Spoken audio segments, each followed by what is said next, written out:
everyone, Leslie here. So for the last year I've been asked about how our paints work with resin, primary element art pigments mixed with the clear enamel, or if you go ahead and just use the straight vivid like I did on some of my pieces. When I use my permanent elements with the vivid clears, because I'm mixing my own paint to make a pour, and it's more cost efficient than the vivid out of the bottle, and yet the vivid out of the bottle, I just did a couple pieces today that I resined over. It's beautiful. That red poinsettia was gorgeous. Anyway, the whole point is I've been asking about resin and our product, and I interfaced with a local artist here who she went down the path of trying to mix the paint in the resin. I found that I really loved what our color looks like under the resin. Now, this isn't finished, but this is a sample of something I did today, and you can just see some of that deli paper with our paint on it under the resin. So it magnifies like crazy. You're going to see some other pieces at the end of this video, because I'm going to put together some pieces that I did do this process to and already resin today that are now dry. So we'll put these things together. But so I had tried everything. I tried just wiping with alcohol and went resin over the top. Didn't work. I tried doing the baby powder, the cornstarch, everything that everybody said that they could use. I even tried using vinegar, which is what Rain-X says to use to remove Rain-X from a windshield. And actually it was an accident. The day I tried the Rain-X and I did the resin over the top of it, I also had grabbed another piece that I just went alcohol over the top of it, said tried one more time to stir alcohol. Lo and behold, the piece had been varnished. And the happy accident was a varnish barrier can protect the resin from the silicone. Both these pieces have been done with silicone. The back was painted with straight paint. No, there was silicone in it. This is brushed on, but this is poured paint. I did a video on this. You'll find the string video on this. But this paint had a little bit of silicone in it, but it was brushed on. It wasn't like poured on. And then I went over with the Artist Loft White with the embroidery thread. And just because of the silicone, it got some resistance in there. So anyway, I am going to remove as much silicone as I can with the alcohol. I've got an ultra fine spray bottle, even though I don't know if it's full enough. Probably could have should put more in there. I'm just going to wipe off any kind of excess silicone.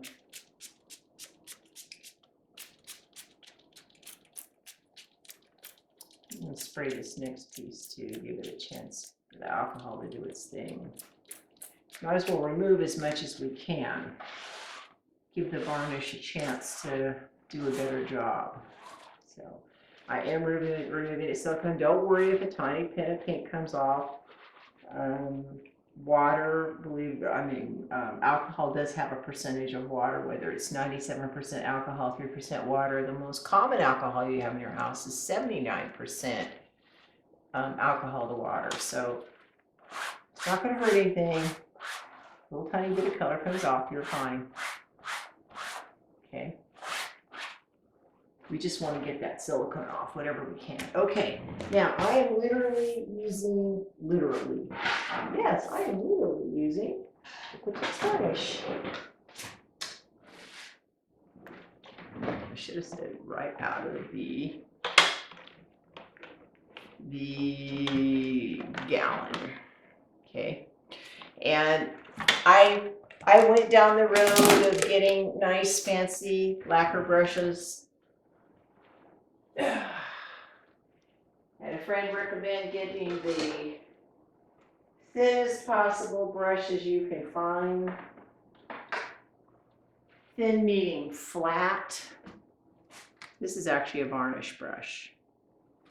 And it's meant to go super flat, not paint up like this, but as flat as you possibly can.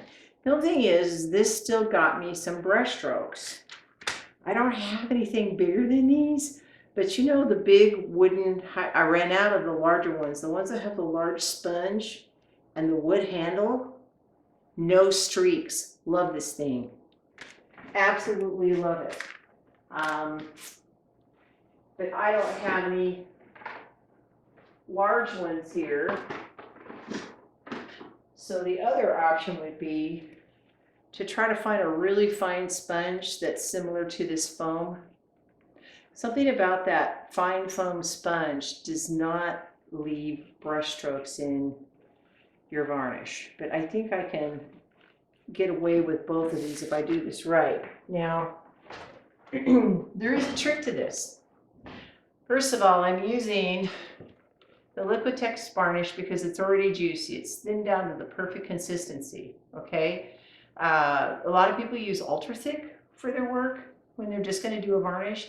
And what I've heard and read is the challenge with ultra thick is people are thinning it down, and this is the one time you don't want to mess with knowing what the exact ratio, formula, whatever you want to call it will be. You want to be sure you're using straight varnish. The only reason why it's thicker, it's not because it has more varnish in it, it's because the company has added a thickening agent to it. This is what it looked like before they added a thickener. So it's not like this is thinned down with water. This is pure varnish. Okay.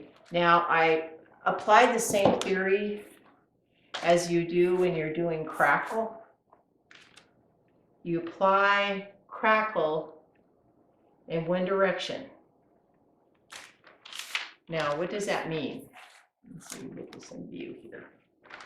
That means I'm going to apply it one direction. I'm not going to go back. I'm not going to cross up. I'm not going to crisscross back and forward. One direction. If I find that I have a little line of, which I'm going to try to use my varnish brush here. I also am real paranoid about ruining my brushes and not getting enough of the stuff out of the ferrule. This was not cheap. I got this on Amazon. It is Liquitex Freestyle. It is a beautiful brush, but you really want to make sure you're washing it good with soap and water right up near the ferrule right after you're done using it. You do not want to ruin this brush. Okay, so layer one, I'm going to go, because we're going to do 3 layers minimum, 4 if you want the insurance. One layer one direction. An hour later, I will go, and I'm not going to bother showing you guys on camera. I'm going to do a different direction. 3rd layer, again, different direction, but all in one direction for each layer. So I can dip my big old brush. I'm so used to this sponge, so I hope this looks well in the camera. From what I've been told by the experts that use these brushes, the flatter you lay down your brush, you don't want to tilt it up, you want to tilt it flat, the smoother it'll be. Now I got one layer across, it doesn't mean it completely covered it, so I'm going to go straight across again. I'm not going back, I'm going straight across. Okay, the next area up, I'm going to go straight across. Now I see a little line in between here, not sure if that's going to settle down, not a line, but I can tell where I stopped and started. Freshening up my brush, just a bit more lacquer.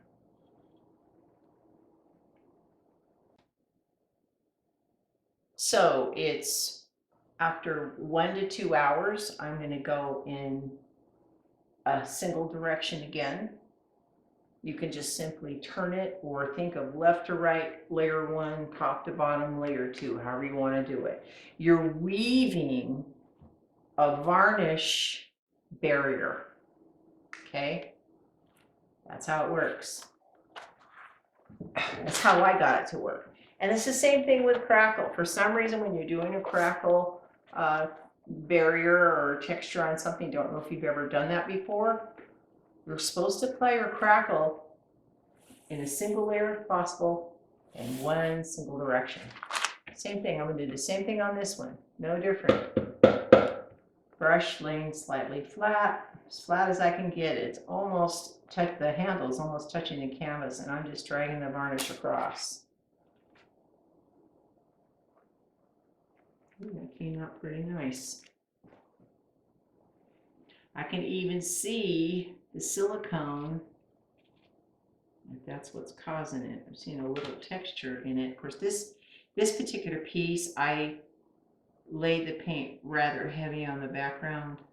It's not a regular swipe or pour. Paint's not that thin. But don't worry if it feels on that first layer, don't overwork it. Now I'm making sure I don't have any streaks in the middle of it. Now, my hand just hit the bucket and I didn't complete it right there, okay? I am not gonna risk having that somehow screw up and let that silicone get through on this first layer.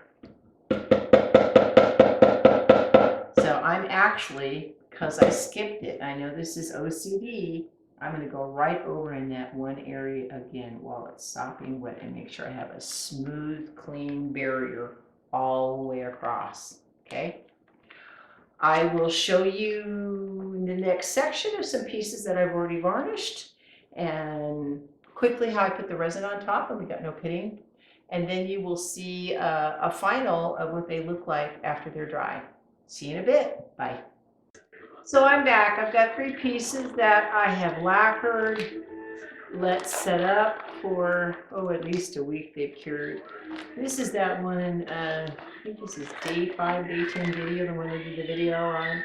In the video, of course, it looks like a much bigger piece, but this is one of those sweat videos I did. It's been lacquered and we're ready to resin.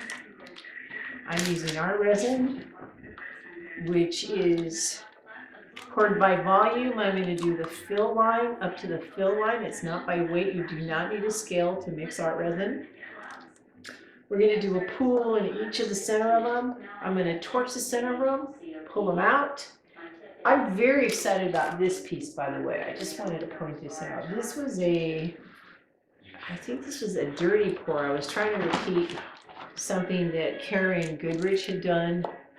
She painted some kind of intentional pink flower and it came out so weird. I swiped it, but look at the texture. See all that incredible texture?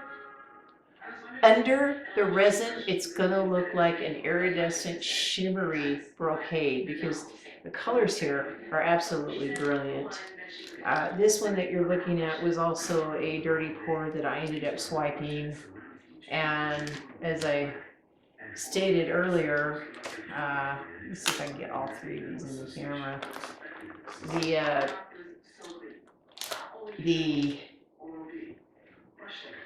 The piece all the way here to your right, my left, was that one from day 10. So I'm going to get these balanced here. Give me a second. I'm going to do it all at once. And because this is my level table, I'm going to leave them here for at least that first 45 minutes. 15 minutes is critical.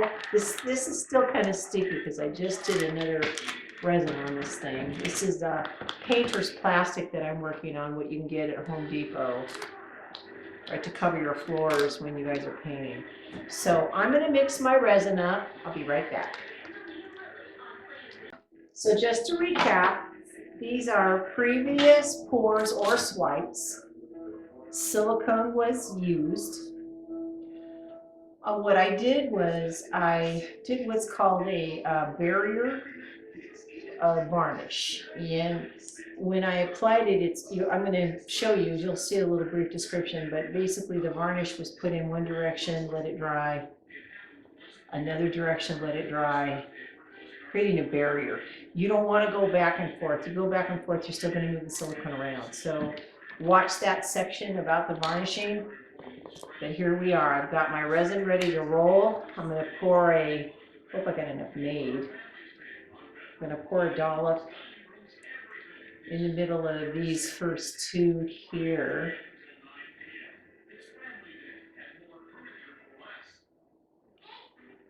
know. I may need to mix up some more for that third one. Those other ones I did were kind of deceiving. I needed more resin than I thought. I am going to cover the edges. These are little 7/8 inch canvases. They were, like I said, done in videos, previous pours that were swiped, varnished, or the one all the way to the right, those pink, beautiful one that looks like a large one that looks like pink flowers. That was an actual swipe video that I did. Okay, so blow the bubbles out with your torch in the middle, or creme brulee torch. I think I'd probably rather it too.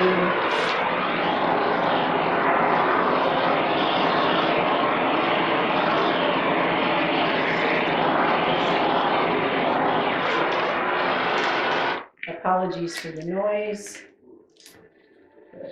You have to get the bubbles out, and blowing it will not work. One actually blows those little, pops those little bubbles back in your face. You don't want to blow it.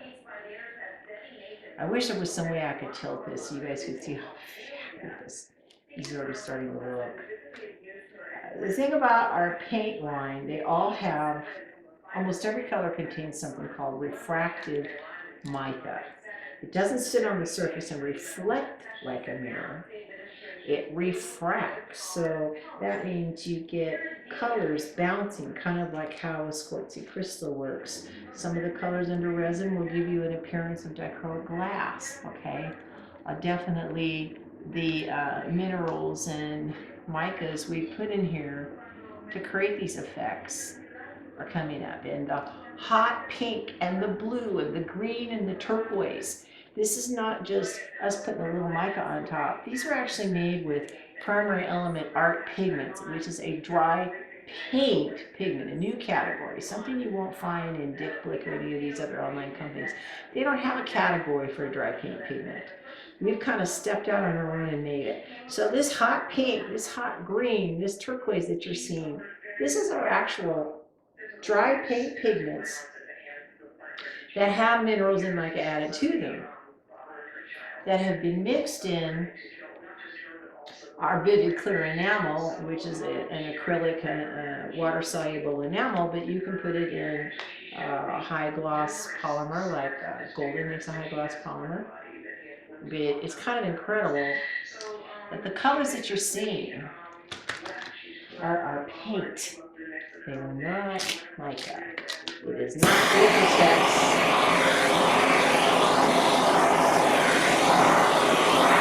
Sorry, I forgot I was talking. It is not Liquitex with just a little mica dropped on top. All this beautiful color swirling, and I can't pick it up right now. I'll show you once it's dry. I'm going to try to get a close-up with the camera, but it's kind of hard while the resin's setting up. Right now I'm just going to go around and make sure that every edge has paint all over the edge, so as it starts to drip over. And for about the next 15 minutes, while it first starts to set up, you want to come in every couple minutes and do exactly what I'm doing. Going around the edges, keep smoothing out any drips that are coming around the edges as the resin is leveling out. Okay? Art resin is so easy to work with. You're actually going to love this stuff. And it levels beautifully. And the reason why I'm not getting any pitting or anything in here is, of course, there is a barrier of varnish between the silicone below and our resin that we put on top. And if those of you that may not be aware of it, but you just put resin on top of something that's been silicone, and I tried everything. I tried the alcohol, I tried the baby powder, I tried the cornstarch, I tried everything that was recommended on a couple really large pieces I had in gallery. Sad to say, it had to be sanded and re-resined twice. I learned a lot. I can't what not to do. So at that point, I was on the journey deciding, okay, there's got to be a better way. I'm no longer sanding my resin pieces. So I'm back, and I know this is probably not that exciting, watching me pour resin on top of a canvas. Here's that third one. Boy, those colors are just popping into that resin. Wow. Now I'm not moving these first two pieces. I'm going to try to switch the camera and get close-ups for you on all of them because they're sticking to the painter's plastic below. I am not moving these canvases for about 45 minutes till they start to set up, and then I'm going to put them in my drying rack, which I have protected with plastic. So, you know, none of the little flyaway bunnies in the air or anything can kind of seep in. Okay, so I got my handy dandy comb, these little plastic combs. Oh, let's not forget the torch.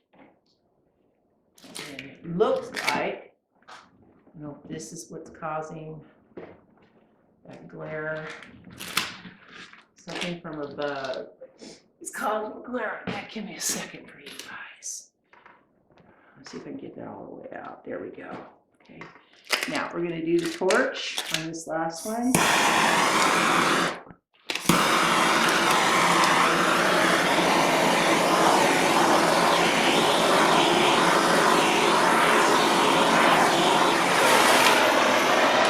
The whole point of the torch is just to get some warmth over the top. A heat gun would also work.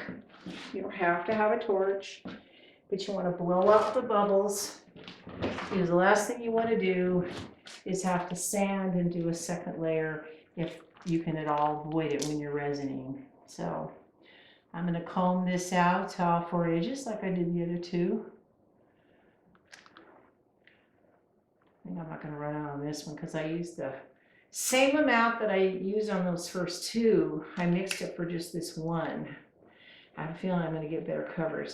It's one thing I'm still learning is the how much coverage you get per how thick of a layer. I believe Art Resin actually has a great calculator up there that you can post, you know, how many inches you're trying to cover or feet you're trying to cover. If you're going to do something big enough to cover feet, you're certainly going to want to know. So why I like this comb, once again, if I didn't explain it earlier, is it's not like you're taking the whole thing and waving all the resin and waving it all back. By combing it, you're moving part of it over the edge while allowing some of that color to stay in the center and stable. It actually moves the resin around more evenly by just combing through the resin.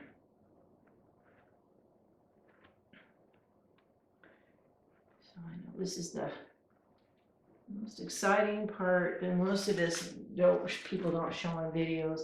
I'm taking my finger and going around all the edges. I can't tell you how important this part was. It was something that I missed in the beginning when I was first playing with it. Making sure my edges were clean. If I had taped the bottom of it, get that tape off in that first 45 minutes to 3 hours.